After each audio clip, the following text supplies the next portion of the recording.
Deuxième type d'information auquel j'ai accès au travers de cet objet classe, ce sont les méthodes définies dans cette classe. De la même façon que j'ai une classe field qui modélise les champs, j'ai une classe méthode qui modélise les méthodes.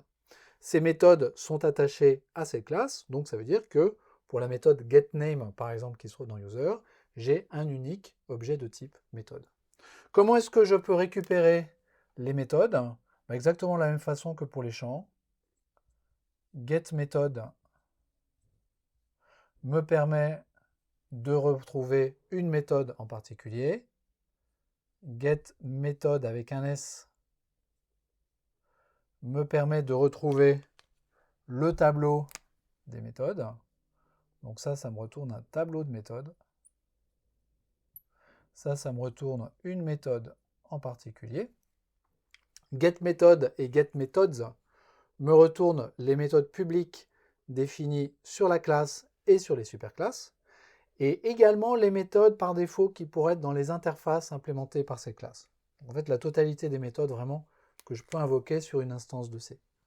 Et puis j'ai deux méthodes, getDeclared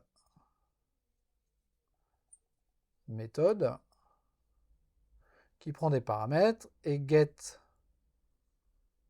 getDeclared méthode avec un S qui ne prend pas de paramètres. Ça me retourne une méthode particulière.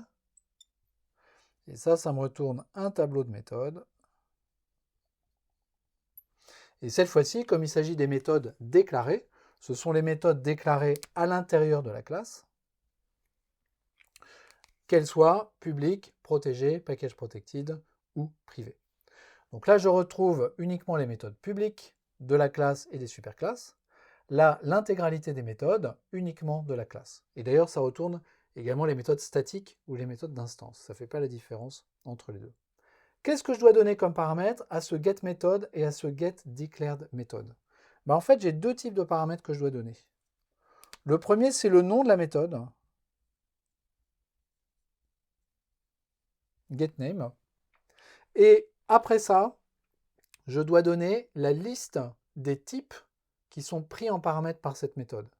GetName, c'est juste un getter, ça ne prend pas de paramètres. Donc pour getMethod, je vais juste passer getName en paramètre. Pareil pour getDeclaredMethods.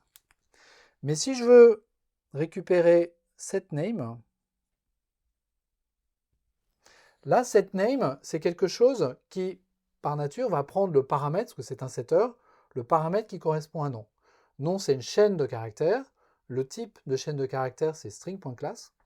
Donc là, les deux paramètres que je dois passer pour récupérer la méthode setName, ce serait setName et string.class. Ça, ce sont les deux paramètres que je dois passer à getMethod ici ou à getDeclaredMethod ici.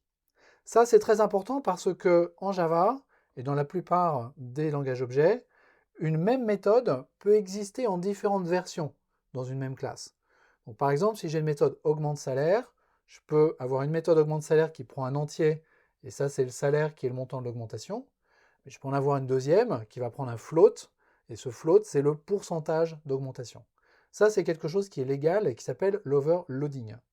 L'overloading fait que ça ne suffit pas de donner juste le nom de la méthode. Il faut non seulement donner le nom de la méthode, mais pour savoir de quelle méthode on parle, il faut aussi donner les paramètres qu'elle prend. Il y a une petite subtilité.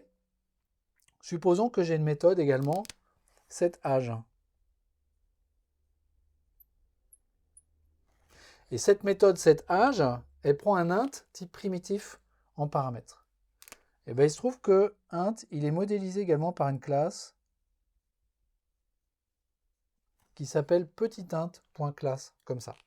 Donc pour tous les types primitifs, j'ai des espèces de pseudo-classes associées qui portent le nom type primitif.class. Donc j'ai int.class, long.class, float.class, boolean.class, etc.